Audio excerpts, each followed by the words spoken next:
Diba? Galit pa ako sa'yo. Ang sabi ko lang, iusok mo ng konti. Bastos ka kasi naharangan mo yung gate ko. Tama na. Diba? Don't post that. O bakit? Don't Karapatan post namin that. yan. Karapatan Bakit? namin Ano yan. ginagawa mo sa akin? Ikaw, Kayong nakakapas... ikaw yung nagagalit. Ngayon, Ikaw ang ginaganyan nagagalit. niyo ako. Ikaw nagagalit. Kami hindi Ganyan kami niyo. nagagalit. Hinaharangan mo yung Don't gate ever ko. do that. Diba? Hinaharangan mo yung gate ko. Kaya mo, papulan mo. Sinuntok ba kita? Sinaktan ba kita? Pinagsabihan lang kita kasi mali yung ginawa mo. Mali yung ginawa mo. Nakaharang ka sa gate ko. Lalabas kami, hindi kami makakalabas. Oh, di ba? Ano bang sabi ko sa'yo? Kung pwede ka mag-fight, iusok mo lang doon. Tama na. Hindi yung nakaharang ka dito.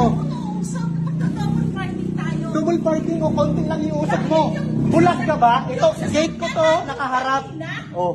Eh di pagka ilurok ko ka doon, maka-double parking yan. Paano dapat? O kaya nga, naka-istorbo ka rin sa gate ko, nakaharang ka.